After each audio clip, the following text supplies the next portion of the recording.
नमस्कार दोस्तों, आप सभी का स्वागत है अपने YouTube चैनल मारवाड़ी पढ़ाई पर।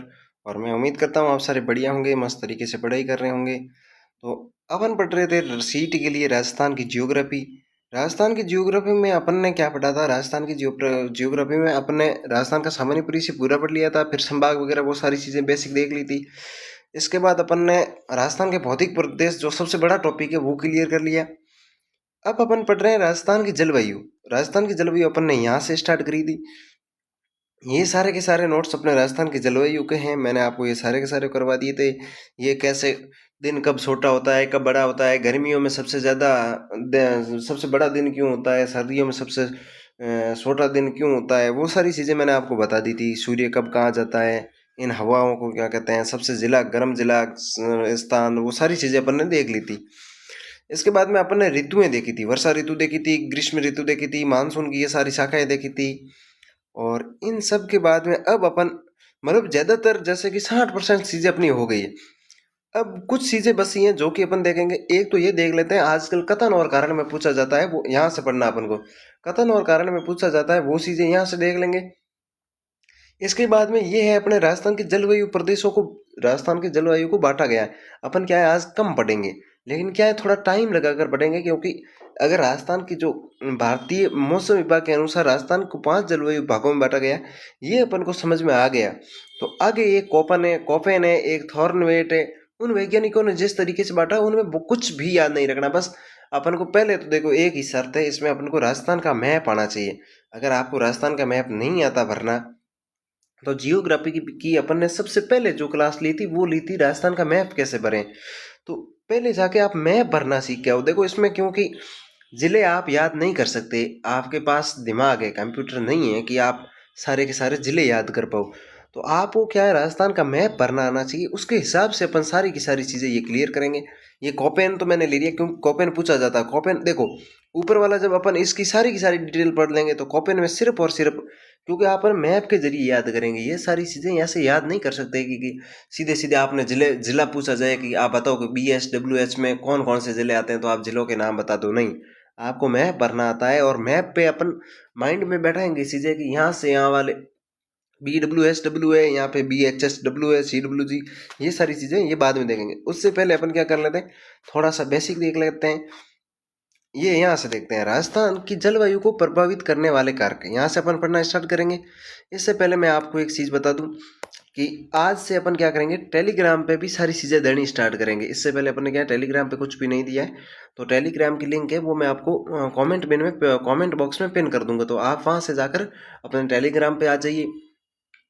और बाकी अगर मारवाड़ी में आपको मैथ्स वगैरह पढ़नी हो तो भी अपन क्या है, मारवाड़ी में सबसे शानदार चीज़ जो पढ़ा रहे हैं वो पढ़ा रहे हैं मैथमेटिक्स। तो इतनी शानदार है कि उसकी तो मैं गारंटी ले सकता हूँ कि सारे के सारे अपने वाले क्वेश्चन आएंगे।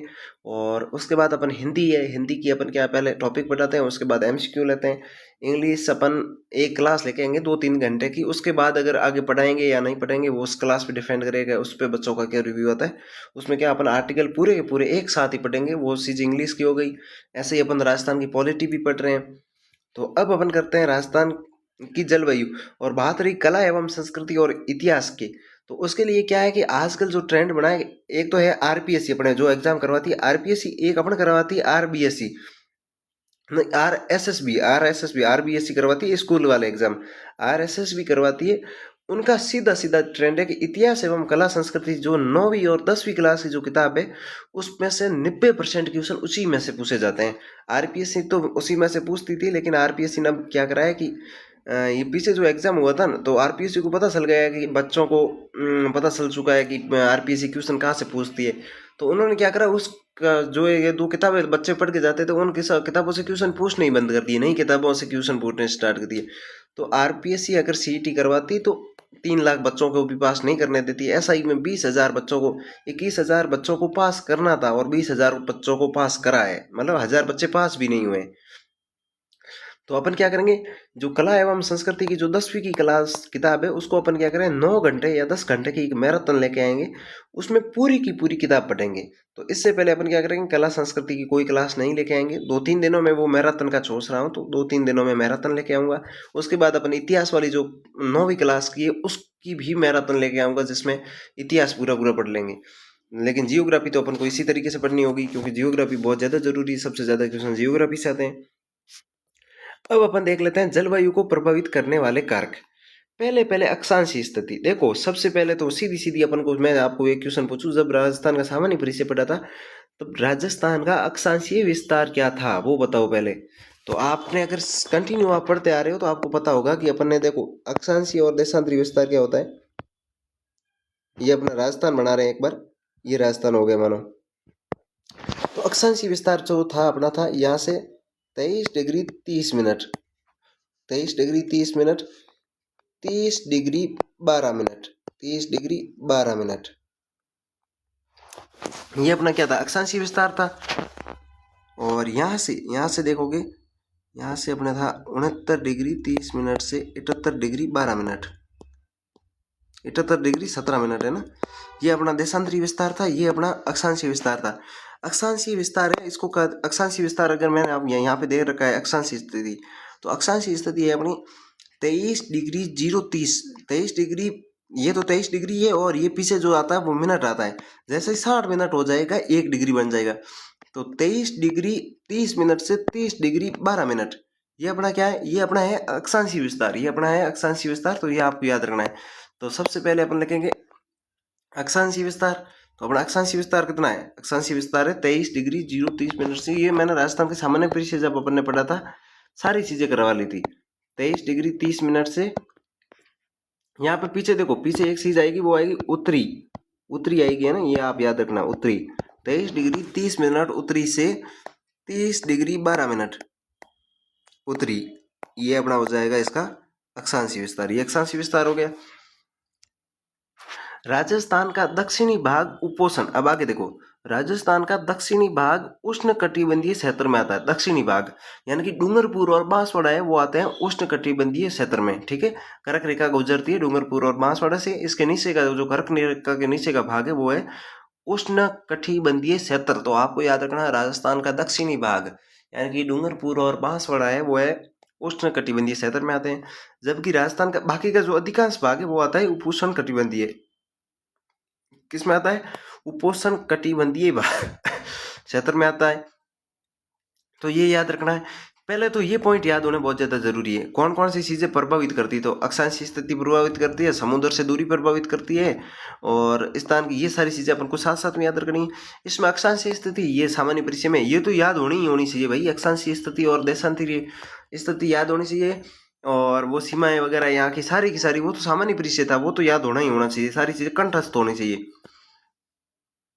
इसके बाद अपन समुद्र से दूरी, समुद्र से दूरी क्यों मैटर करती है, तो समुद्र से दूरी जैसे कि अपनी राजस्थान, ये जैसे कि समुद्र है और अपना ये राजस्थान है, तो जैसे जैसे समुद्र के पास की जो क्षेत्र है वहां पे क्या होगी, बारिश ज्यादा होगी और ठंड भी ज्यादा पड़ेगी, गर्मी कम पड़ेगी, ठीक है। समुद्र के पास में जो क्षेत्र होगा यहाँ पे नमी अधिक होने की वजह से, आर्द्रता अधिक होने की वजह से क्या होता है, यहाँ पे ठंडा इलाका होता है, ठंडा इलाका होता है तो बारिश भी ज्यादा होती। जैसे जैसे समुद्र से दूर जाओगे तो गर्मी एक तो ज्यादा बढ़ेगी, आर्द्रता यानी कि ठंड जो होगी वो कम होगी और बारिश होगी वो भी बहुत कम होगी, ठीक है। तो ये भी अपन क्या करती है, जलवायु को प्रभावित करती है। तो क्या करता है, समुद्र से दूरी भी प्रभावित करती है। कैसे, अरब सागर का समुद्र तट से राजस्थान से 400 किलोमीटर दूर है। 400 किलोमीटर क्या दूर है, अरब सागर है वो राजस्थान से 400 किलोमीटर दूर है। समुद्र से दूरी बढ़ने पर शुष्कता बढ़ती है और आर्द्रता घटती है। शुष्कता यानी कि शुष्क, सूखापन, सूखापन है वो बढ़ता है और आर्द्रता यानी कि आर्द्रता कम होती है, यानी कि बारिश की मात्रा भी कम होती है, ठंड की मात्रा भी कम होती है। अब देखो अपन को सीधे सीधे ये जो दूरियां हैं ये अपन को याद रखनी होगी और बहुत ईजी है, ज्यादा कुछ भी नहीं है। देखो अपन ऐसा इसको है ना मैप बना के समझते हैं, ये मिटा देते हैं ना, ये चीजें आपको याद होनी चाहिए सीधी सीधी कंठस्थ, अगर याद नहीं है तो साथ में लिख लो है ना। अब अपन देख लेते हैं, ये हो गया जैसे कि अपना राजस्थान है वो ऐसा मान लेते हैं एक बार के लिए जल्दी से ना, ये राजस्थान है और यहाँ पे है, देखो एक है कच्छ की खाड़ी, एक है खंबात की खाड़ी और दूसरा जो है वो है अरब सागर। दूसरा क्या है? अरब सागर। खंभात की खाड़ी और कच्छ की खाड़ी में राजस्थान से निकलने वाली आंतरिक पर्वत तंत्र की दो दो नदियां गिरती है। कच्छ की खाड़ी में भी दो गिरती है और इस खंभात की खाड़ी में भी दो पड़ती है। जब नदियां नदियां क्या है, बहुत बड़ा टॉपिक है, तो अपन नदियों को भी पढ़ेंगे लेकिन थोड़ा टाइम लेके, क्योंकि नदियों तक पहुंचने से पहले अपन थोड़ी सी राजस्थान की झीलें वगैरह देख लेंगे। नदियां देखने के बाद सीधी अपन देखेंगे सिंचाई परियोजना, तो नदियों से रिलेटेड ही है सिंचाई परियोजना। एक है खंभात की खाड़ी, एक है पहले कच्छ की खाड़ी। कच्छ की खाड़ी, दूसरी है खंभात की खाड़ी और तीसरा अरब सागर। और इधर जो है वो है बंगाल की खाड़ी, जो राजस्थान से सबसे दूर है। देखो अब इसको याद कैसे करना है, सबसे पहले चीज तो याद कैसे करना है। कच्छ की खाड़ी, कच्छ की खाड़ी है जो कि है 225 किलोमीटर। क आता है पहले, ख आता है बाद में। कच्छ की खाड़ी और खंभात की खाड़ी में आप कन्फ्यूजन होंगे। कच्छ की खाड़ी और खंभात की खाड़ी, क आता है पहले, ख आता है बाद में। तो कच्छ की खाड़ी, दूसरी है ये खंभात की खाड़ी। ये तो इस तरीके से याद रखना, कच्छ की खाड़ी क पहले आता है तो 225 पहले आता है। खंभात ख बाद में आता है तो 275 भी बाद में आता है। तो कच्छ की खाड़ी है वो है 225 किलोमीटर। और इन सारे की सारी ये जितनी भी संख्या है, अगर आप मैथमेटिक्स के स्टूडेंट है तो सारी की सारी संख्याओं में 25 का भाग जाएगा, 225 में भी 25 का भाग जाएगा। ऐसे मतलब याद करने का कोई ना कोई तरीका तो अपने को ढूंढना ही पड़ेगा। कच्छ की खाड़ी क पहले आता है, खंभात की खाड़ी ख बाद में आता है। तो क पहले आता है तो 225 भी पहले आता है, और ख बाद में आता है तो 275 भी बाद में आता है। तो कच्छ की खाड़ी है वो है 225 किलोमीटर, खंभात की खाड़ी है वो राजस्थान से 275 किलोमीटर दूर है। इसी तरीके से अपने अरब सागर, अरब सागर को अरावली का पिता कहा जाता है। यहाँ से अपना अरब सागर का मानसून भी आता है, वो कि अपन ने पीछे वर्षा ऋतु पर जब पढ़ी थी तब अपन ने मानसून देखा था, अरब सागर का मानसून और बंगाल की खाड़ी का मानसून। तो अरब सागर का मानसून, अरब सागर का मानसून है वो 400 किलोमीटर। अरब सागर अपन राजस्थान से कितना दूर है? 400 किलोमीटर। ये देखो कच्छ की खाड़ी 225 किलोमीटर, खंभात की खाड़ी 275 किलोमीटर। अब 200 इसका ले लो, 200 इसका ले लो, इन 25 और 75 को छोड़ दो, 200 200 दोनों ले लो, को कितना हो जाएगा? 400 किलोमीटर। तो अरब सागर कितना है? 400 किलोमीटर दूर है। देखो सीधी सीधी अब आंखें बंद करो, मैं बोलता हूँ आप याद रखो। कच्छ की खाड़ी क पहले आता है, कितने किलोमीटर है? 225 किलोमीटर। खंभात की खाड़ी ख बाद में आता है, कितने किलोमीटर है? 275 किलोमीटर। और इसके बाद आप याद करो अरब सागर, अरब सागर इन दोनों से दूर है। दोनों में से कितने कितने लोगे? दोनों में से 200 200 लोगे, कितने हो गए? 400 किलोमीटर दूर है। तो ये हो गए कच्छ की खाड़ी, खंभात की खाड़ी और अरब सागर। समझ में आ, उम्मीद करता हूँ ये सारी चीजें आपको याद हो रही है, साथ साथ में याद होना। देखो अपने को कितना भी पढ़ लो, लेकिन जितना याद होगा, मेरा मानना है कि ज्यादा से ज्यादा चीजें आपको क्या होनी चाहिए? याद होनी चाहिए। तो कच्छ की खाड़ी 225, खंभात की खाड़ी 275, अरब सागर है वो 400 किलोमीटर दूर है। और बंगाल की खाड़ी है वो है 300 किलोमीटर से 100 किलोमीटर दूर कम है। 3000 किलोमीटर से 100 किलोमीटर कम है। 3000 किलोमीटर से। बंगाल की खाड़ी राजस्थान में सबसे ज्यादा बारिश करती है। देखो अरब सागर दूर नजदीक है, अरब सागर नजदीक है, बंगाल की खाड़ी दूर है। अरब सागर पहले आता है, बंगाल की खाड़ी वाली मानसून है वो बाद में आता है। अरब सागर का नजदीक होते हुए भी बारिश कम करता है। बंगाल की खाड़ी जो कि बहुत दूर से आते हुए भी राजस्थान में बारिश सर्वाधिक करता है। साथ साथ में याद करनी है चीजें, ये मैंने आपको ऊपर लिखवा रखी है पिछली वाली क्लास में, ये जो मैं बोल रहा हूँ सारी चीजें करवा रखी है। तो अरब सागर और बंगाल की खाड़ी, बंगाल की खाड़ी कैसे याद रखोगे? 2900 किलोमीटर, 2900 किलोमीटर बहुत ज्यादा है। 3000 किलोमीटर से 100 किलोमीटर कम कर देना। 100 कम कहाँ से करोगे? तो 25 ये 75 ये दोनों कितने हो जाते हैं? 100 जाते हैं, तो 3000 में से 100 मतलब 2900 सीधे याद हो जाएगा। ये चीजें मत करो आप, है ना। ये कच्छ की खाड़ी, बंगाल की खाड़ी, अरब सागर के तीनों के लिए आप याद रख लेना। बंगाल की खाड़ी है वो 2900 किलोमीटर, बंगाल की खाड़ी कितनी है? 2900 किलोमीटर दूर है। तो ये हो गया। अब अपने किसी भी स्थान की समुद्र तल या धरातल से ऊंचाई, ऊंचाई कितनी मीटर के मायने रखती है? तो ऊंचाई भी बहुत ज्यादा मायने रखती है। अब देखो ऊंचाई में क्या होता है कि अपन 165 मीटर, 165 मीटर जैसे ही ऊपर की तरफ जाएंगे, 165 मीटर ऊपर की तरफ जाएंगे, तो 165 मीटर जैसे ही ऊपर की तरफ जाएंगे तो क्या होगा? 1 सेंटीमीटर, 1 सेंटीग्रेड, तापमान किस में मापा जाता है? तापमान मापा जाता है सेंटीग्रेड में। तो एक सेंटीग्रेड तापमान क्या होता है, कम होता है। कब होता है? जब अपन जमीन का वो धरातल से अपन 165 मीटर की दूरी ऊपर की तरफ जाएंगे, 165 मीटर की तरफ ऊपर की तरफ जाएंगे तो 1 सेंटीग्रेड तापमान होगा वो कम होगा। ये लाइन हो गई क्लियर, आपको समझ में आ गई होगी। अंत माउंट आबू है अपने राजस्थान का सबसे ठंडा स्थान कौन सा है, मैंने आपको बताया था, वो था अपना गुरु शिखर। माउंट आबू सबसे ठंडा स्थान है वो माउंट आबू है। राजस्थान का सबसे ठंडा स्थान कौन सा है? माउंट आबू है। गुरु शिखर माउंट आबू में ही 1722 मीटर की ऊंचाई पर राजस्थान की सबसे ऊंची चोटी है।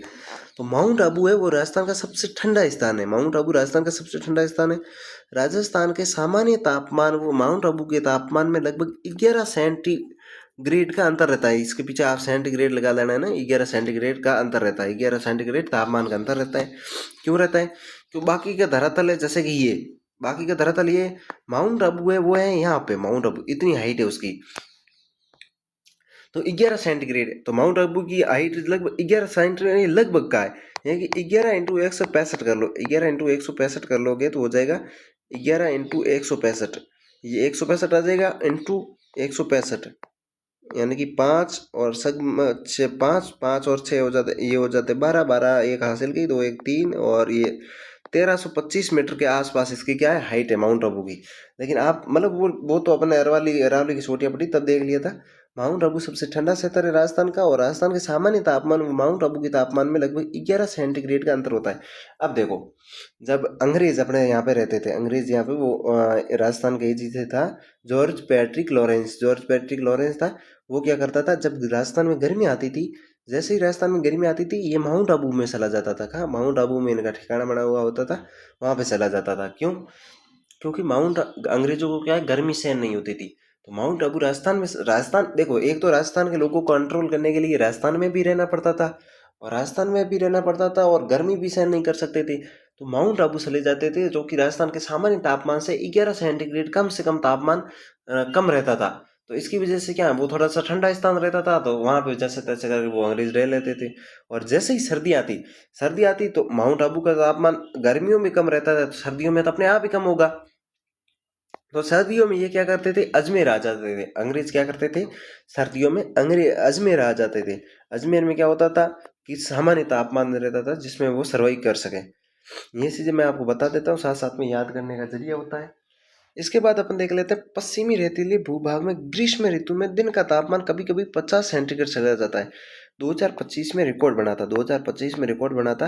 राजस्थान का जो जैसलमेर है, जैसलमेर में सबसे राजस्थान का गर्म स्थान है वो है, ऐसे तो बोला तो जाता है फलोदी को, लेकिन सम जैसलमेर का जो राजस्थान के जैसलमेर में सम पड़ता है, सम में क्या हुआ था, वहाँ का तापमान गया था 52 सेंटीग्रेड। कितना गया था? 52 सेंटीग्रेड। बहुत ज़्यादा होता है 52 सेंटीग्रेड। सामान्य से राजस्थान में माना जाता है 48 डिग्री के आसपास सामान्य माना जाता है। मतलब सामान्य तो नहीं है वैसे, वो अति की है, लेकिन मान लेते हैं 42 से लेकर 47 डिग्री तक, 42 से सेंटीग्रेड तक, 47 तक अधिकतम माना जाता है। लेकिन इस बार जो गया था वो गया था 52 सेंटीग्रेड। कितना गया था 2025 में? 52 सेंटीग्रेड, 52 सेंटीग्रेड गया था। इसमें क्या क्या, आर्मी के जो जवान होते हैं उन्होंने वहां पर, आर्मी के जवानों ने रेत के अंदर जो पापड़ आते हैं वो पापड़ डाले और पापड़ पक गए थे। इस तरीके की गर्मी थी। तो 50 सेंटीग्रेड तक पहुंच जाता गर्मियों में। वहीं रात्रि का तापमान 14 सेंटीग्रेड से 17 सेंटीग्रेड तक पहुंच जाता है। इसमें वहाँ की क्या है, जो मिट्टी है, रेतीली बलुई मिट्टी है, इसका वही कारण है। क्या होता है कि जैसे ही इसके ऊपर तापमान बढ़ता है, जैसे ही इस पे क्या सूर्य की किरणें पड़ती है, तो बहुत ज़्यादा गर्म हो जाती है, बहुत ज़्यादा और बहुत जल्दी गर्म हो जाती है। तो 50 सेंटीग्रेड तक इसका तापमान पहुंच जाता है। और जैसे ही रात होते ही क्या होती है, ये बहुत जल्दी ठंडी होने लग जाती है, और बहुत जल्दी इतनी ज़्यादा ठंडी हो जाती है कि वहाँ का तापमान 14 से 17 सेंटीग्रेड तक पहुंच जाता है। 14 से 17 सेंटीग्रेड तक पहुंच जाता है। इसके बाद अपन देख लेते हैं अरावली पर्वतमाला की स्थिति। ये अरब सागरीय मानसून के, अब अपन ने क्या ऊपर देखा था कि अरब सागर का मानसून राजस्थान से 400 किलोमीटर की दूरी पर है, और बंगाल की खाड़ी का मानसून है वो राजस्थान से 2900 किलोमीटर की दूरी पर स्थित है। फिर भी क्या होता है कि बंगाल की खाड़ी का मानसून राजस्थान में सर्वाधिक वर्षा करवाता है, और अरब सागर का जो मानसून है वो राजस्थान में कम वर्षा करवाता है। तो इसका कारण मैं बताता हूँ। क्या है कि अरब सागर ये अपना, जैसे कि ये एक बार के लिए आप राजस्थान मान लीजिए, एक बार के ये लिए राजस्थान मान लिया, और ये यहाँ पे अपना है अरब सागर, और यहाँ पे है अपनी अरावली, यहाँ पे अरावली है, ये अरावली हो गई, अरावली हो गई। अब देखो अरब सागर से जो मानसून निकलता है वो अरावली के किनारे किनारे क्या होता है, ऐसे आगे बढ़ जाता है। ये क्या अरावली से कहीं टकराता नहीं, अरावली इसका क्या है, समानांतर, समांतर यानी कि इसकी जिस जैसी दिशा है वैसी की वैसी दिशा में ये भी स्थित है।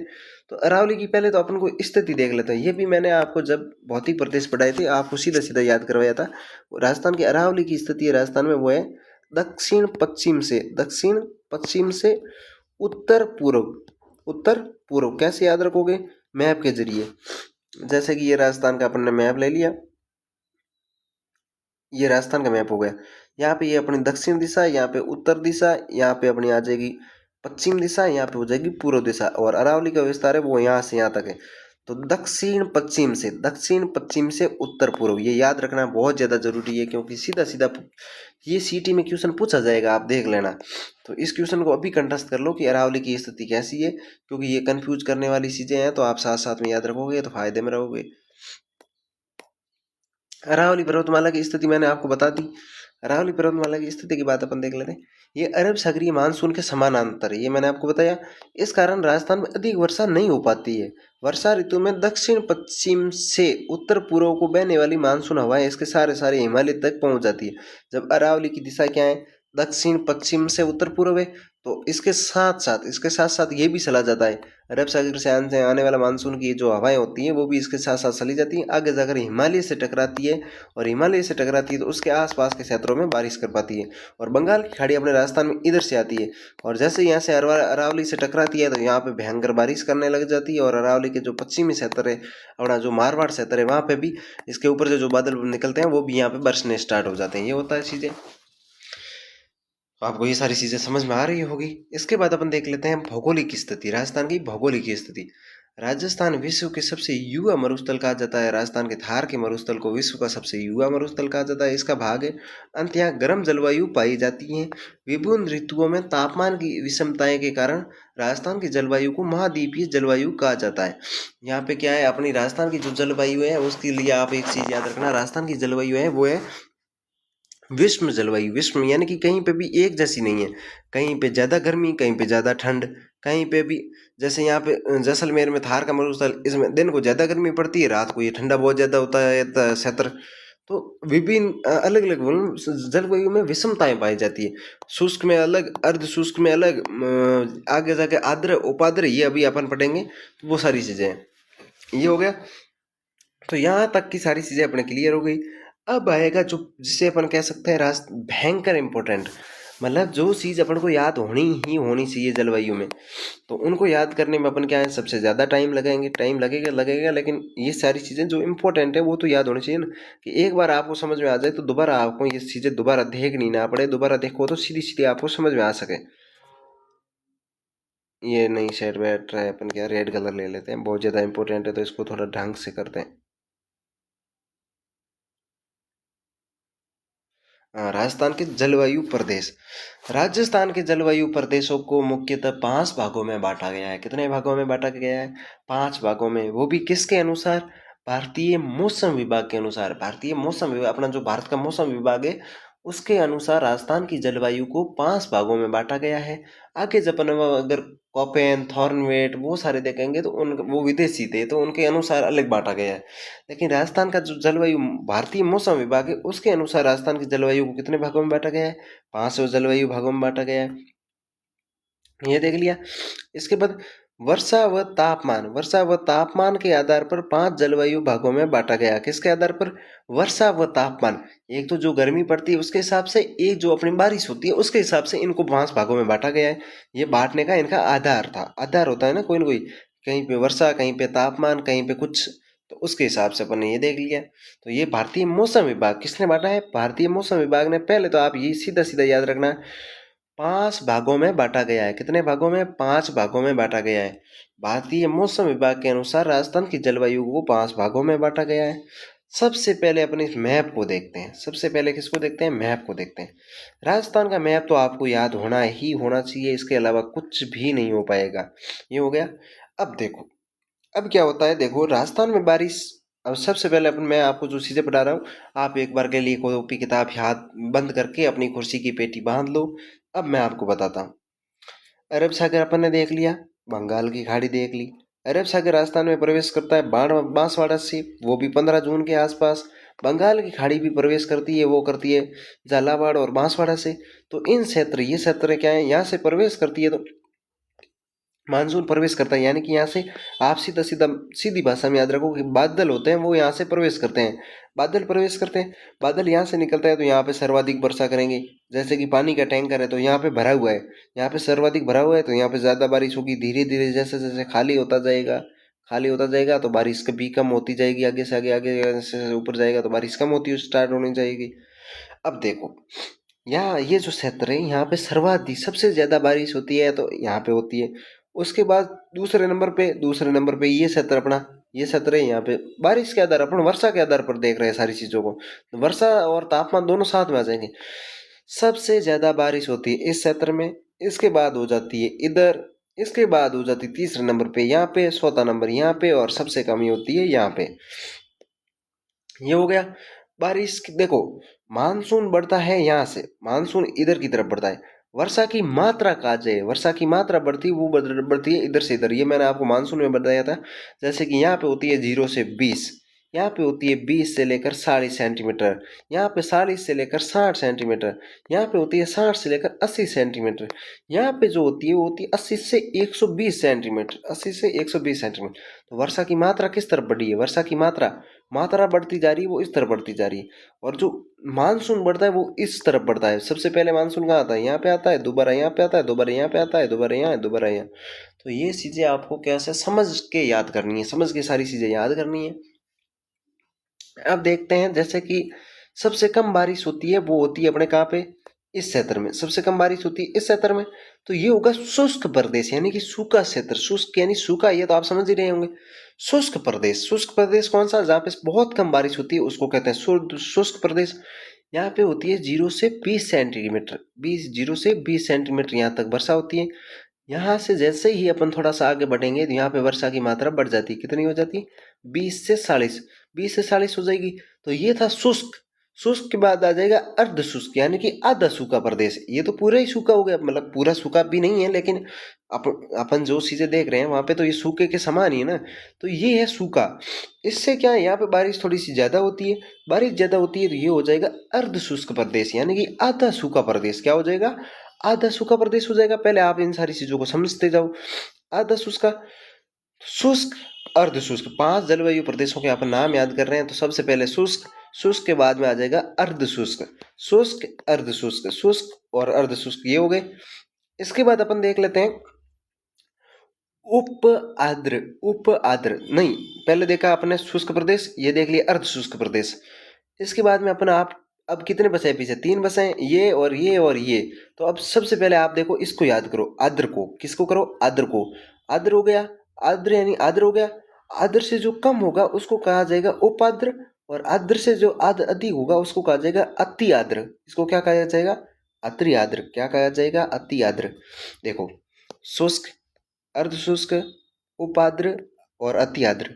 सबसे पहले अपन जो चीज देखेंगे वो देखेंगे आर्द्र प्रदेश, आर्द्र जलवायु प्रदेश। आर्द्र जलवायु प्रदेश, देखो किसी भी चीज में अगर अपन कहीं पे ज्यादा बोल रहे हैं या फिर कोई भी सरकार होती है, कुछ भी होता है जहाँ पे वो जैसे मतलब कुछ ज्यादा ही तानाशाही करने लग जाती है तो लोग कहते हैं अब अति हो रही है। अब क्या हो रही, अति हो रही है।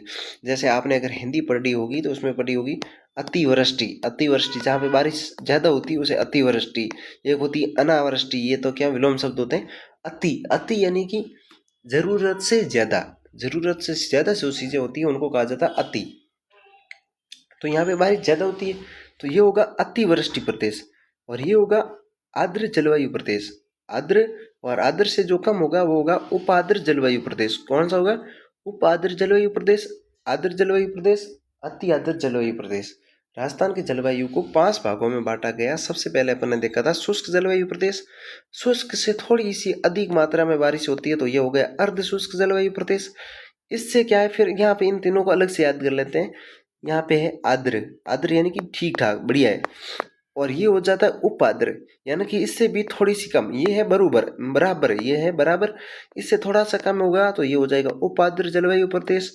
और ये होगा जो आर्द्र, उपाद्र, अति आर्द्र, उपाद्र, और ये हो जाएगा अति आर्द्र, यानी कि जरूरत से ज्यादा। 80 से लेकर 120 सेंटीमीटर तक यहाँ पे बारिश होती है। हमेशा ही हरियाली रहती है। यहाँ पे बहने वाली संबल नदी है, जो कि राजस्थान की एकमात्र नदी है जो 12 महीने ही बहती रहती है। तो बरसात होती है तब बहती रहती है ना। तो ये हो गया। यहाँ पे काली मिट्टी भी पाई जाती है, जिसे वर्टिसॉल्स कहते हैं, जो कि पानी को सोखने पर का कार्य भी कम करती है, ऊपर की तरफ ज्यादा रखती हैं। यहाँ पे अपने शुष्क मरुस्थलीय मिट्टी पाई जाती है, जो कि क्या होती है, जिसके कण क्या होते हैं, बड़े बड़े होते हैं। तो जैसे ही पानी आता है सारा जमीन के अंदर चला जाता है, यहाँ पे पानी के अंदर नहीं जाता है। तो ये सारी चीजें होती है, ये अपन मिट्टियों में देखेंगे। अब देखो, आपको याद करना है शुष्क जलवायु प्रदेश, अर्ध शुष्क जलवायु प्रदेश, उप आर्द्र जलवायु प्रदेश, आर्द्र जलवायु प्रदेश और अति आर्द्र जलवायु प्रदेश। ये पांचों के नाम याद हो गए होंगे आपको, मैं उम्मीद करता हूँ। इसके बाद अपन साथ साथ में अब चीजें देखो, पहले एक बार वर्षा वर्षा याद कर लेते हैं ना। वर्षा याद कर लेते हैं। यहाँ पे जो बारिश होती है वो होती है 0 से 20, 0 से 20 सेंटीग्रेड तक यहाँ पे क्या होती है, बारिश होती है। सेंटीमीटर सॉरी है ना, बारिश होती है वो सेंटीमीटर में होती है। यहाँ पे होती है वो 0 से लेकर 20 सेंटीमीटर तक होती है। हो गया। यहाँ पे 20 के बाद यहाँ पे उठा लो 20, वापिस उठा लो 20 से लेकर 40, 20 का ही अंतर है, 20 से लेकर 40 तक। यहाँ पे क्या होगी बारिश, 20 से लेकर 40 हो जाएगी। इसके बाद आ जाते हैं इसमें, यहाँ से यहाँ पे आए थे, यहाँ से अपन यहाँ पे आ गए। इसमें देख लेते हैं लास्ट में क्या था, 40 था। इसमें इसमें 20 से 40 था, तो यहाँ पे हो जाएगा 40 से लेकर 60, 40 से 60 हो जाएगा। 20 20 जुड़ते जा रहे हैं, 0 के साथ 20 जुड़ा था, यहाँ पे फिर 20 के साथ 20 जुड़ गया, 40, 40 से 60 हो गया। यहाँ पे फिर से 20 जुड़ गया, तो 40 से 0 से 20, 20 से 40, 40 से 60, और यहाँ पे हो जाएगा, आप बता दो कितना होगा। तो 60 से लेकर 80 तक, 60 से लेकर 80 सेंटीग्रेड। और यहाँ पे जो होगा वो होगा 80 से लेकर 120, 80 से लेकर 120। इसमें सीधे 40 ही जुड़ रहे हैं। होना तो 80 से लेकर 100 था, लेकिन 80 से 120 यहाँ की यानी कि अतिवृष्टि हो रही है। यहाँ पे अतिवृष्टि है ना, तो अति आर्द्र जलवायु प्रदेश ये देख लिया। नाम अपन ने देख लिए, शुष्क, अर्ध शुष्क, उपाद्र, आर्द्र, अति आर्द्र। शुष्क, अर्ध शुष्क, उपाद्र, आर्द्र, अति आर्द्र। बारिश 0 से 20, 20 से 40, 40 से लेकर 60, 60 से 80, 80 से 120। अब मैं एक बार, आप क्या करो, आप देखो, और मैं यहाँ पे जैसे जैसे पैन करता हूँ वो आप बताते रहना। कौन सा प्रदेश है यहाँ पे, शुष्क जलवायु प्रदेश। कौन सा जलवायु प्रदेश है यहाँ पे, अर्ध शुष्क जलवायु प्रदेश। यहाँ पे कौन सा है, उपाद्र जलवायु प्रदेश। यहाँ पे कौन सा है, आर्द्र जलवायु प्रदेश। यहाँ पे कौन सा है, अति आर्द्र जलवायु प्रदेश। ये देख लिया। अब मैं, ये तो अपने के क्रम वही याद कर लिया। अब मैं सीधा सीधा पूछता हूँ, वो बताओ ये कौन सा है, उपाद्र। ये कौन सा है, आर्द्र। ये कौन सा है, शुष्क। ये कौन सा है, अर्ध शुष्क। ये कौन सा है, अति आर्द्र। तो इस तरीके से आपको याद होना चाहिए। बारिश 0 से 20, 20 से 40, 40 से 60, और यहाँ पे, और यहाँ पे ये हो गया। तो इस तरीके से आपको साथ साथ में ये सारी चीजें याद करनी है। तो अपने जलवायु प्रदेशों के नाम याद कर लिए, इसके बाद में अपने बारिश याद कर ली। अब अपन देख लेते हैं क्षेत्र, देख लेते हैं सारों के सारे के क्या देख लेते हैं, क्षेत्र देख लेते हैं। तो ये क्षेत्र कौन सा है, ये क्षेत्र है पश्चिमी राजस्थान। पश्चिमी राजस्थान बहुत इजीली याद रह जाएगा। पश्चिमी राजस्थान आ जाए, थार का मरुस्थल आ जाए, कुछ भी आ जाए, शुष्क प्रदेश आ जाए, वो ये तो जलवायु प्रदेश के आधार पर अपन ने वो तो देख ही लिया है। अब क्षेत्र भी देख लेते हैं साथ में। क्षेत्र देख लिया, क्षेत्र कौन सा हो जाएगा, ये है अपना शुष्क जलवायु प्रदेश का क्षेत्र है, वो है पश्चिमी, पश्चिमी राजस्थान हो गया। इसमें अब जिले याद करने हैं। देखो जिले में तो मैप याद रखना, देखो एक ही जरिया है, कोई बात नहीं। आपको मैप याद है तो ही आप याद कर पाओगे, क्योंकि जिले आप याद नहीं रख सकते। मैप याद है तो अब ये आपको लाइन याद करनी है, कहाँ से स्टार्ट होती है, तो कि श्री गंगानगर और हनुमानगढ़ के बॉर्डर से होते हुए यहाँ पे बीकानेर को साथ में लेगी। बीकानेर के बाद में फलोदी को लेगी, फलोदी के बाद में जोधपुर का कुछ भाग लेगी। जैसलमेर इसके अंदर अपने आप आ जाएगा, और बाड़मेर के आधे हिस्से से गुजरेगी, यानी कि आधा भाग लेगी। श्री गंगानगर हो गया, बीकानेर हो गया, फलोदी हो गया, जैसलमेर हो गया, और जोधपुर का कुछ भाग हो गया और जैसलमेर हो गया, के बाड़मेर का कुछ भाग हो गया। तब देखो, आपको अंतर्राष्ट्रीय जब सीमा याद करी, तो अंतर्राष्ट्रीय सीमा पर कौन कौन से जिले स्थित है, श्री गंगानगर स्थित है, बीकानेर स्थित है, फलोदी की सीमा लगने लग गई, फलोदी स्थित है, जैसलमेर स्थित है, बाड़मेर स्थित है। ये सारे के सारे क्या है, कौन कौन से? श्रीगंगानगर, बीकानेर, फलौदी, जैसलमेर और बाड़मेर, ये अंतर्राष्ट्रीय सीमा पर स्थित है। और अंतर्राष्ट्रीय सीमा यानी कि पाकिस्तान के साथ ये क्या सीमा टच करते हैं, सीमा साझा करते हैं। ये हो गया। इसमें सिर्फ और सिर्फ अपन को क्या लेना है, जोधपुर है जो कि एक्स्ट्रा लेना है। तो शुष्क जलवायु प्रदेश के आप जिले याद हो गए होंगे, बहुत ईजी है, कुछ भी नहीं। श्रीगंगानगर, बीकानेर, फलौदी और जैसलमेर, ये हो गया शुष्क जलवायु प्रदेश के हो गए। इसके बाद अपन क्या है, एक लाइन तो अपनी ये तो क्लियर हो गई, इसके इधर वाले जिले तो हो गए। अब अपन लेते हैं सेंटर में। अब ये ले लेते हैं अपन अर्ध शुष्क। अर्ध शुष्क के बाद में आ गया अर्ध शुष्क। अपन ऊपर से याद करते हैं। शरीर गंगानगर का पड़ोसी है वो है हनुमानगढ़, इस बॉर्डर लाइन से इधर वाले हैं। हनुमानगढ़ हो गया। हनुमानगढ़ होने के बाद में शेखावाटी क्षेत्र अपन को पूरा लेना है। शेखावाटी क्षेत्र अपन को क्या करना है, पूरा लेना है। हनुमानगढ़ ले लिया, शेखावाटी में आते हैं सीकर, शुरू, झुंझुनू, सीकर, ये आगे हनुमानगढ़ हो गया, शुरू हो गया, सीकर हो गया, झुंझुनू हो गया। बहुत ईजी है, कुछ भी नहीं। ये गंगानगर का पड़ोसी हो गया और ये शेखावाटी के हो गए, ये अर्ध शुष्क में आ गए। इसके बाद में आता है अपना नागौर। नागौर तो लेना ही, नागौर राजस्थान का सबसे मध्य जिला है और नागौर आपको लेना ही लेना है। नागौर ले लिया। नागौर से अलग हुआ था डीडवाना कुचामन। नागौर से कौन सा अलग हुआ था, डीडवाना कुचामन, तो ये हो गया डीडवाना कुचामन। हनुमानगढ़, सीकर, शुरू, झुंझुनू, नागौर, डीडवाना कुचामन हो गया। इसके बाद में देखो जोधपुर का कुछ भाग तो चला गया शुष्क में, तो बाकी का भाग आ जाएगा अर्ध शुष्क में। क्या आ जाएगा, अर्ध शुष्क में आ जाएगा। और उसमें क्या है कि आधा भाग गया था किसका, जोधपुर का, और बाकी का आधा भाग आ गया इसमें। तो इस बार अगली बार आधा भाग किसका आ जाएगा, और आधा भाग आ जाएगा, वो आ जाएगा ब्यावर का। किसका आ जाएगा, ब्यावर का आ जाएगा। ये अपने ब्यावर देख ली। नागौर हो गया, जोधपुर हो गया, ब्यावर हो गया। यहाँ पे अपन देखेंगे पाली। पाली देख लेंगे, एक ये पाली अपन को लेना ही लेना है। इसमें क्या, सिरोही को छोड़ देना है, सिरोही को छोड़ देना है। और तीन जिले इनका भी समूह है। देखो यहाँ पे सीकर, शुरू, झुंझुनू का समूह है, तो यहाँ पे समूह होता है, वो होता है जालौर, सिरोही, पाली का। लेकिन सिरोही राजस्थान का सबसे ठंडा जिला है, तो वो अपने अर्ध शुष्क में नहीं आ सकता। यहाँ पे बारिश भी ज़्यादा होती है क्योंकि ठंडा क्षेत्र है वहाँ। यहाँ पे वो अरावली की पहाड़ियाँ हैं, तो पेड़ पौधों की वजह से ही तो बारिश होती है, समझ रहे हो ना आप। तो ये हो गया अपना पाली और जालोर, पाली और जालोर हो गया। और बाड़मेर और बालोतरा तो आना ही है, क्योंकि बाड़मेर जो कि है आधा भाग तो चला गया शुष्क में, आधा भाग रह गया पीछे। और बालोतरा था तो जो कि बाड़मेर से अलग हुआ था, तो बाड़मेर आ रहा है तो बालोतरा भी आएगा। ये हो गया। अब देखो शुष्क में कौन थे, श्रीगंगानगर, बीकानेर, फलौदी, जैसलमेर, बाड़मेर। श्रीगंगानगर, बीकानेर, फलौदी, जैसलमेर, बाड़मेर, ये तो हो गए अपने कौन से अंतर्राष्ट्रीय जिला सीमा पर जो स्थित है, वो चले जाएंगे शुष्क में। और जोधपुर का कुछ भाग अपना और ले लेंगे।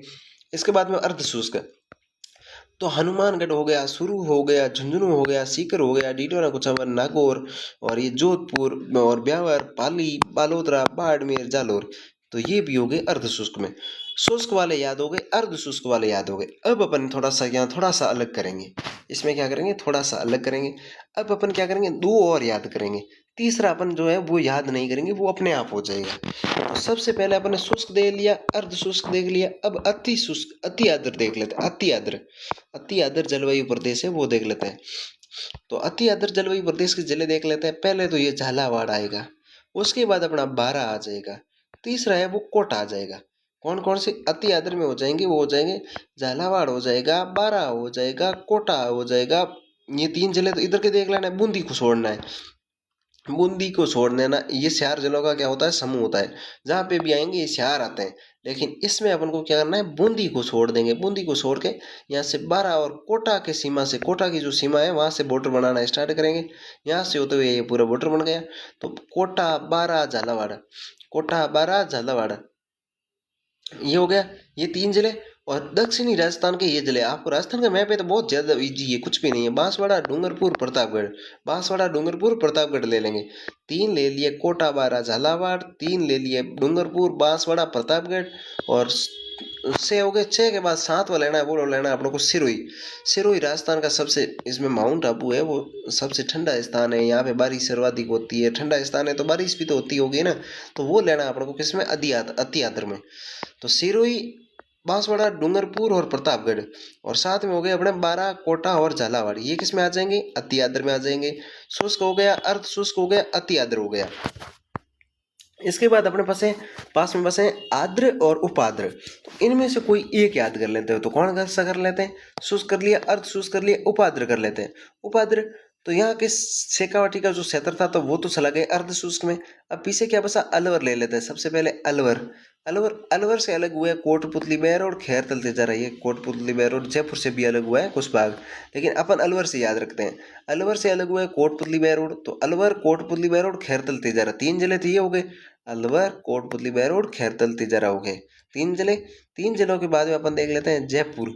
जयपुर जयपुर आ जाएगा, वो आ जाएगा अपने आद्र में। देखो कोटपुतली बेरोड, अलवर, खैरतल तेजारा और सौत आ जाएगा, वो आ जाएगा जयपुर। जयपुर के साथ में आता है दौसा, जयपुर के साथ में आता है दौसा। दौसा से थोड़ा सा इस तरफ आगे की तरफ जाएंगे, यहाँ पे आता है टोंक। टोंक आता है जयपुर दौसा टोंक, जयपुर दौसा टोंक, ये तीनों ही पास पास में, तो ये तीनों हो गए। फिर अपन देख लेते हैं अजमेर। अजमेर से कुछ भाग आ जाएगा ब्यावर का और भीलवाड़ा। तो इसमें देखो अलवर, खैरतल तिजारा, कोटपुतली बेरोड 3 जिले, जयपुर, टोंक, दौसा 3 जिले, अजमेर, ब्यावर और भीलवाड़ा 3 जिले। टोटल 9 जिले आते हैं। जैसे जिले संख्या नहीं पूछी जाती, आपको ऐसे याद रखना है। अलवर, कोटपुतली बेरोड, खैरतल तिजारा 3 जिले, जयपुर, दौसा, टोंक, जयपुर, दौसा, टोंक 3 जिले हो गए। अजमेर, अजमेर से अलग हुआ था ब्यावर, ब्यावर के नीचे की तरफ पड़ता है भीलवाड़ा, तो ये 3 जिले हो गए। तो इस तरीके से शुष्क हो गया, अर्ध शुष्क हो गया, उपाद्र हो गया, अति आद्र हो गया, आद्र। आद्र में देख लेते हैं, आद्र में होते हैं वो जिले देख लेते हैं। सबसे पहले देख लेते हैं भरतपुर और धौलपुर। राजस्थान के पूर्वी जिले हैं, पूर्वी जिला धौलपुर है। धौलपुर के पास, धौलपुर का जहाँ धौलपुर आएगा वहां पे भरतपुर भी आएगा। धौलपुर का भाई है भरतपुर। भरतपुर से अलग हुआ डींग, धौलपुर, भरतपुर, डींग, धौलपुर, भरतपुर, डींग हो गए। इसके बाद अपन देख लेते हैं करौली और सवाई माधोपुर, दोनों पास पास में, तो करौली और सवाई माधोपुर हो गए। ये सारी चीजें अपन जब संबल नदी पढ़ेंगे तब बहुत ज्यादा आएगी। डींग, भरतपुर, धौलपुर, डींग, भरतपुर, धौलपुर, करौली, सवाई माधोपुर और बूंदी। करौली, सवाई माधोपुर और बूंदी। देखो अपन ने कोटा, बारा, झालावाड़ ये सारी चीजें पढ़ी थी अति आद्र में। इनमें से अपन ने क्या छोड़ा था? बूंदी जिले को छोड़ा था। तो बूंदी को छोड़ दिया, इसका मतलब ये तो नहीं है कि बूंदी किसी के साथ भी नहीं जाएगा। तो डींग, भरतपुर, धौलपुर, करौली, सवाई माधोपुर, बूंदी, ये हो गए ये। इसके बाद यहाँ के जो जिले बसे थे कौन कौन से? एक तो अपन को चित्तौड़गढ़, मेवाड़ ले लेना, मेवाड़, मेवाड़ क्षेत्र, चित्तौड़गढ़, राजसमंद, उदयपुर, और ये हो जाएगा अपना उदयपुर से अलग हुआ था सलूम्बर। तो चित्तौड़गढ़ में महाराणा प्रताप ने राज किया है। चित्तौड़गढ़, चित्तौड़ के किले पर महाराणा प्रताप का राज रहा है। और राजसमंद, राजसमंद में हल्दी घाटी का युद्ध लड़ा है। उदयपुर, उदयपुर में इनकी राजधानी सावंड थी। सलूम्बर, सलूम्बर इससे उदयपुर से अलग हुआ है। ऐसे याद रख सकते हो। राजस्थान का मैप याद है तो बहुत ईजी, कुछ भी नहीं है। तो ये अपने हो गए जिले याद। क्षेत्र पश्चिमी राजस्थान हो गया। अर्धशुष्क का अरावली का पश्चिमी भाग हो गया। यहाँ पे अरावली है, अरावली का जो पश्चिमी भाग है वो चला जाएगा इसमें अंदर अर्धशुष्क में। और उपाद्र में, उपाद्र में अरावली का पर्वतीय प्रदेश यानी कि अरावली आ जाएगी। अरावली का ज्यादातर पर्वतीय प्रदेश आ जाएगा। आर्द्र जलवायु प्रदेश में तो क्षेत्र पूर्वी मैदानी प्रदेश हो जाएगा। और अति आर्द्र में दक्षिणी राजस्थान व हाड़ौती प्रदेश। शुष्क बहुत ईजी है। किसमें कौन सा क्षेत्र है? इसमें क्षेत्र हो जाएगा, वो हो जाएगा अपना मरुस्थलीय प्रदेश। कौन सा हो जाएगा? मरुस्थलीय प्रदेश। पश्चिमी राजस्थान का वो एक ही बात है। और अति आद्र में हो जाएगा दक्षिणी राजस्थान व हाड़ौती प्रदेश। अति आद्र में कौन सा हो जाएगा? दक्षिणी राजस्थान व हाड़ौती प्रदेश। और इसके जस्ट ऊपर की तरफ आता है आर्द्र जलवायु प्रदेश, जिसमें राजस्थान का पूर्वी मैदानी प्रदेश चला जाएगा। कौन सा? पूर्वी मैदानी प्रदेश। ये सारी चीजें अपन ने इसमें भौतिक प्रदेशों में पढ़ रखी है, तो बहुत ईजी है, इसमें कुछ है नहीं। पूर्वी मैदानी प्रदेश हो गया। इसके बाद अपन देख लेते हैं उपाद्र। उपाद्र क्षेत्र है वो है अरावली पर्वतीय क्षेत्र में, अरावली पर्वतीय क्षेत्र में हो गया। और यहाँ पे है वो है अपना अर्धशुष्क प्रदेश, अर्धशुष्क जलवायु प्रदेश है वो आ जाता है यहाँ पे। इसमें क्षेत्र हो जाएगा अरावली का पश्चिमी भाग। तो ये क्षेत्र याद हो गए। सबसे ज्यादा इंपॉर्टेंट चीजें थी जिले, जिले अपन को याद हो गए तो बहुत कुछ याद हो गया। इसके बाद में अपन ने देखो क्षेत्र देख लिया और वर्षा देख ली और जिले देख ली। अब अपन देख लेते हैं वनस्पति। वनस्पति बहुत ज्यादा इंपॉर्टेंट है। किन किन की इंपॉर्टेंट है वो अपन याद रख लें। सबसे पहले इसकी याद रखनी बहुत ज्यादा जरूरी है। किसकी? शुष्क जलवायु प्रदेश की जलवायु जो वनस्पति है उसको कहा जाता है मरुदभिद। एक तो मरुदभिद कहते हैं और दूसरा कहा जाता है जीरोफाइटस। जीरोफाइटस, जीरोफाइटस। कैसे याद रखोगे? मरुदभिद तो याद रह जाएगा। मरु जहाँ पे दिख जाए तो वो तो शुष्क जलवायु प्रदेश में चला जाएगा। कौन सा? मरु, मरुस्थल, मरु। ठीक है, ये हो गया। जीरो फाइटस, जीरो, जीरो तो जीरो समझ गए कि जीरो हो गया। फाइट, फाइट यानी लड़ाई करना। कोई बंदा है वो किसी से लड़ाई नहीं करता तो उसको कहते हैं जीरो फाइट। जीरो हो गया, जीरो फाइटस। तो इस तरीके से ये आप नाम याद रख लेना। जीरो फाइट, लड़ाई को कहते हैं फाइट। फाइटस, लड़ैया, एस लग गया। और फाइटस, लड़ैया, तो जीरो फाइटस हो गया। न्यूनतम वनस्पति वाला क्षेत्र है। इसमें क्या है? वनस्पति बहुत ही कम है। न्यूनतम वनस्पति वाला क्षेत्र है। वर्षा 0 से 20 सेंटीमीटर। वर्षा क्या है? 0 से 20 सेंटीमीटर। प्रतिनिधित्व जिला है वो है अपना जैसलमेर। प्रतिनिधित्व जिला है वो है जैसलमेर। और मिट्टी है वो है एंटीसोल्स। मिट्टी कौन सी है? मिट्टी है वो एंटीसोल्स। प्रतिनिधित्व जिला है जैसलमेर, मिट्टी है वो है एंटीसोल्स। मिट्टी कौन सी है? एंटीसोल्स। ये मिट्टियों का अमेरिका के जो वैज्ञानिक है उन्होंने राजस्थान की मिट्टियों को 5 भागों में बांटा है। कौन कौन सी? Entisols, vertisols, इंसेप्टिसोल्स, अल्फिसोल्स, एल्फिसोल्स। वो सारी की सारी चीज़ें अपन जब मिट्टियाँ पढ़ेंगे तब अपन देखेंगे, क्योंकि मिट्टियों से आजकल इस अमेरिका के जो वैज्ञानिकों वर्गीकरण किया उससे क्वेश्चन आने लग गए हैं। तो वो देख लेंगे। मिट्टी हो गया। क्षेत्र पश्चिमी राजस्थान हो गया। वनस्पति जीरोफाइटस या मरुद्वीद हो गया, न्यूनतम वनस्पति वाला क्षेत्र है। और वर्षा है वो है 0 से 20 सेंटीमीटर। प्रतिनिधित्व जिला है वो है जैसलमेर। और मिट्टी है वो है एंटीसोल्स। तापमान है वो है ग्रीष्म ऋतु में रहता है। देखो तापमान अपन को ज्यादा याद रखने वाली चीजें नहीं है, लेकिन अपन साथ साथ में देखेंगे। प्रतिनिधित्व जिला ये बहुत ज्यादा इंपॉर्टेंट है ना, प्रतिनिधित्व जिला, क्योंकि सभी में अलग अलग होगा तो अपन को याद रखना ही पड़ेगा। प्रतिनिधित्व जिला कौन सा है? जैसलमेर। इसमें सबसे बड़ा जिला कौन सा है? जैसलमेर। तो जैसलमेर हो गया। तापमान ग्रीष्म ऋतु गर्मियों में चला जाता है 45 डिग्री से 50 डिग्री, और शीत ऋतु में सर्दियों में आ जाता है 0 डिग्री से 8 डिग्री तक। ये हो गया तापमान। तापमान ज्यादा याद ना रहे तो कोई बात नहीं है ना, तापमान याद ना रहे तो भी कोई बात नहीं। अर्ध शुष्क जलवायु प्रदेश में क्षेत्र हो गया अरावली का पश्चिमी क्षेत्र। वनस्पति याद रखना बहुत ज्यादा इंपॉर्टेंट है। वनस्पति आपको याद होनी चाहिए। ठीक है। इसमें देखो सबसे पहले क्षेत्र तो अपन को जिले याद होने ही चाहिए, इसमें तो कोई दो राय वाली बात नहीं है। ये हो गया। इसके बाद अपन देख लेते हैं वर्षा, ये याद होनी जरूरी है। प्रतिनिधित्व जिला ये भी याद होना बहुत ज्यादा जरूरी है। मिट्टी वो एंटीसोल्स। मिट्टी ना याद रहे तो कोई बात नहीं है ना, क्योंकि मिट्टी तो अपन जब पढ़ेंगे तो आप वैसे ही पता लगा लोगे। मिट्टियां आपको पता होगी कि कौन सी मिट्टी कहाँ पे पाई जाती है, तो फिर वो लोग जलवायु से पूछे या फिर इनके भौतिक प्रदेशों से पूछे तो वो तो अपन को क्षेत्र पता होना चाहिए ना, उसके हिसाब से हो जाएगा। और ये ऋतुएं याद रखनी है नहीं। अर्ध शुष्क जलवायु प्रदेश में वनस्पति ये याद रखनी है। वर्षा आपको याद हो रखी है। प्रतिनिधित्व जिला यहाँ पे सबसे बड़ा जिला कौन सा हो जाएगा? जोधपुर। तो जोधपुर हो गया। और मृदा है वो यहाँ पे एरिडीसोल्स पाई जाती है, जो कि अपन मृदा मिट्टियाँ तब पढ़ेंगे तब आपने क्लियर हो जाएगी। तो शुष्क और अर्ध शुष्क कंप्लीट हो गया। अब देख लेते उपाद्र। उपाद्र में जो याद रखना है वो रखना अपना वनस्पति कौन सी है? पतझड़ व विरल। पतझड़ व विरल। वर्षा आपको याद ही है। और प्रतिनिधित्व जिला है वो जयपुर। इनमें तो जिले प्रतिनिधित्व वाले याद करने बहुत ईजी है। कैसे? देखो इसमें है सबसे बड़ा जिला जैसलमेर, तो प्रतिनिधित्व शुष्क का हो जाएगा जैसलमेर। अर्ध शुष्क में तो जोधपुर, तो भाई बड़ी सिटी है, बहुत बड़ी सिटी है, तो अर्ध शुष्क जलवायु प्रदेश है वो जोधपुर में चला जाएगा।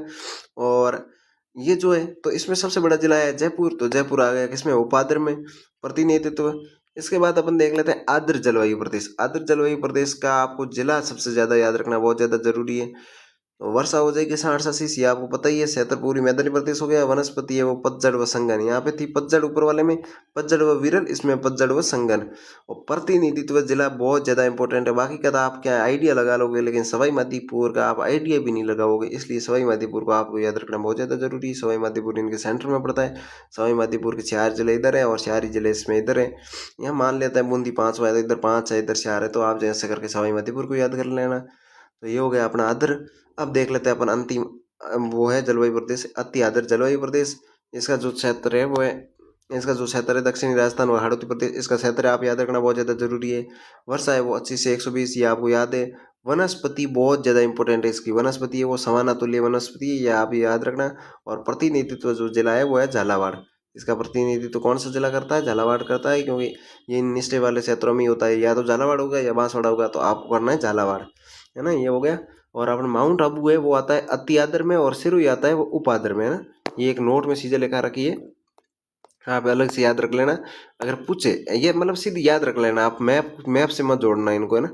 माउंट आबू अति आदर में, सिरोही है वो उपाद्र में। माउंट आबू आता है वो आता है अति आदर में, और सिरोही आता है वो आता है उपाद्र में। तो आप इनको अलग से याद रख लेना। तो उम्मीद करता हूँ आपको ये सारे 5 के 5 आपको समझ में आ गए होंगे। तो ये समझ में आ रखे हैं तो ये नीचे वाले कुछ है ही नहीं। तो कोपेन के अनुसार, अब कोपेन ने आधार बनाया वनस्पति, तापमान और वर्षा। इसने क्या करा है? वनस्पति एक चीज है वो एक्स्ट्रा ले ली। क्या एक्स्ट्रा ले ली? वनस्पति। इससे पहले क्या था? ऊपर जो राजस्थान का भारतीय जो मानसून है ना, मानसून विभाग, मौसम विभाग, उसने क्या करा है? तापमान और वर्षा के आधार पर। लेकिन कोपेन ने कहा है कि वनस्पति को भी मैं शामिल करूंगा, तो इसने वनस्पति ले ली। और इसका अब क्षेत्र बहुत ज़्यादा इंपॉर्टेंट है और कुछ भी इंपॉर्टेंट नहीं है। इसमें याद क्या रखना है आपको, क्षेत्र। तो इसमें देखो, इसमें क्षेत्र में आप याद रखोगे तो BWH ये लाइन खींच लो, हनुमानगढ़। इसमें एक तो श्री गंगानगर के साथ क्या अर्ध शुष्क में हनुमानगढ़ आ गया। देखो इसमें हुआ क्या है, मैं आपको बताता हूँ आपको कैसे याद रखना है। पहले तो ये नाम याद रखना, BWHW। और ये जो अर्ध शुष्क है इसको इसने कहा है BW, तो आए ही है ये BW, ये BW यहाँ पे भी है, BW इसमें भी है, ये आगे। इसमें क्या है WH आया और इसमें क्या है SW आया, W की जगह क्या है S एक्स्ट्रा आ गया, तो BHHW BWHW, ये आप याद रखना बहुत ज़्यादा जरूरी है। ये हो गया। अब देखो इसमें क्या हुआ है, हनुमानगढ़ वो है अलग से आया, अर्ध शुष्क में ये था नहीं, इसमें क्या आ गया हनुमानगढ़ आ गया। और क्या है, तो यहाँ पे जोधपुर का कुछ भाग था लेकिन इसमें जोधपुर माना नहीं गया। उसमें बाड़मेर और जोधपुर का कुछ कुछ भाग था। अर्ध शुष्क में क्या था आपको, बाड़मेर और जोधपुर का कुछ न कुछ भाग था, आधा आधा भाग दोनों का ही था। लेकिन इसमें इन सबको निकाल दिया और हनुमानगढ़ को जोड़ दिया। जैसलमेर था, फलोदी था, बीकानेर था, श्रीगंगानगर था, तो ये इसमें भी आ गए। बाड़मेर था उसमें, इसमें बाड़मेर नहीं है। उसमें जोधपुर का कुछ भाग था लेकिन इसमें नहीं है। हनुमानगढ़ का भाग कुछ और शामिल कर लिया है, BWHW हो गया। इसके बाद में अपन देख लेते हैं BHHW। तो इसमें हो जाएगा जिले कौन कौन से, बालोतरा, बाड़मेर, जोधपुर, नागौर, डीडवाना, कुसुमन, सीकर, सोरू, झुंझुनू, शेखावाटी, पूरी की पूरी, नागौर। ये अर्ध शुष्क वाला क्षेत्र सारा का सारा इसमें आ गया। पाली, जालोर, अर्ध शुष्क वाला सारा का सारा क्षेत्र आ गया इसमें। अब आपको क्या याद रखना है, BWHW याद हो गया, BHSW याद हो गया, बहुत ईजी, कुछ भी नहीं है यार। मैथ याद है तो क्या है, शुष्क वाला इसको दे दो, अर्ध शुष्क वाला इसको दे दो। अब बसेगा अपने पास AW। सबसे पहले अपन देख लेते AW में कौन कौन से हैं, डूंगरपुर, बांसवाड़ा, प्रतापगढ़ और झालावाड़। AW जो क्षेत्र कोपेन ने बनाया है, AW क्षेत्र में कौन कौन से है, झालावाड़, प्रतापगढ़, डूंगरपुर, बांसवाड़ा। झालावाड़, प्रतापगढ़, डूंगरपुर, बांसवाड़ा, 3 जिले ये हो गए और 1 जिला ये हो गया। मैप याद है तो आराम से ये याद हो जाएगा, यहाँ पे आप लाइन खींच कर लिख लेना AW। ये 3 याद हो गए तो CWG, बाकी का जो क्षेत्र बचेगा वो सारा का सारा किस में चला जाएगा, CWG में चला जाएगा। किस में चला जाएगा, CWG में, CWG में चला जाएगा। ये याद रखना बहुत ज़्यादा इंपॉर्टेंट है। इसमें देखो BWH में चला गया, BHSW में अर्ध शुष्क वाला क्षेत्र चला गया और AW का अपना ये देख लिया। बाकी का जो भी बसेगा पूरा का पूरा वो सारा का सारा चला जाएगा CWG में। इसमें जिलों की संख्या ज़्यादा है, बाकी वालों में जिलों की संख्या कम है। आप याद रखना, कोपेन के अनुसार मैं एक आपको कल लेके आऊँगा। कोपेन के अनुसार BWHW का जो क्षेत्र है वो राजस्थान का, कोपेन ने माना है राजस्थान के जलवायु प्रदेश में सबसे बड़ा क्षेत्र है वो BWHW क्षेत्र को माना है। आप याद रख लेना, आप लिखना मत है ना, BWHW ही है मेरे हिसाब से, मतलब हाँ यही है। फिर भी आप लिखना मत है ना, लिखना मत, ये मैं कल आपको अलग से लिखा दूंगा। इसके बाद अपन को ये क्षेत्र तो याद हो ही गए। अब अपन को प्रतिनिधित्व जिला, तो इसमें प्रतिनिधित्व जिला है वो बीकानेर। बीकानेर के पास में है ये नागौर, अगले में है नागौर। बीकानेर और नागौर हो गए, बीकानेर और नागौर हो गए। इसमें है CWG में है वो टोंक और इसमें है वो है डूंगरपुर। इसमें कौन सा है, डूंगरपुर। तो ये प्रतिनिधित्व वाले जिले आपको याद करने हैं। 2-3 बार देखोगे तो आपको ये सारी चीज़ें याद हो जाएगी। तो उम्मीद करता हूँ आगे आज की क्लास आपको सारी की सारी समझ में आई होगी। अगर आपको समझ में आई है तो कमेंट करके बता देना। समय जरूर लगा है लेकिन समय के साथ साथ सारी चीज़ें अपने क्लियर होनी बहुत ज़्यादा जरूरी है। अगर ऊपर वाली होगी, अब मैं 20 मिनट की क्लास लेके आऊँगा, उसमें अपने की राजस्थान की जलवायु टॉपिक है वो पूरा का पूरा कंप्लीट हो जाएगा, ठीक है। तो राजस्थान की जलवायु है उसमें अब कुछ भी नहीं बचा, बहुत कम चीज़ें बची है, तो वो 20 से 30 मिनट के अंदर अपन पूरा का पूरा लाके क्या समझा देंगे। जो सबसे ज़्यादा इंपॉर्टेंट था वो अपने यहाँ ऊपर सारा का सारा देख लिया है, तो आपको सारी चीज़ें समझ में आ गई होगी। तो मिलते हैं अपन अगली क्लास में। और आपको अगर नोट्स सारे के सारे चाहिए अपने टेलीग्राम चैनल से जुड़ जाइए, वहाँ पे मैं आपको PDF बना के दूँ या फिर बाकी की और भी PDF भेजूँ, बहुत सारे क्वेश्चन भेजूँ, कुछ भी करूँ, तो वो सारी चीज़ें आपको वहाँ पे मैं देता रहूँगा। तो आप टेलीग्राम पे जुड़ जाइए, मैं आपको कमेंट बॉक्स में टेलीग्राम की लिंक पिन कर दूँगा। तो आप सभी इतनी देर मेरे साथ जुड़े रहे, आप सभी का दिल से शुक्रिया। जय हिंद, जय भारत।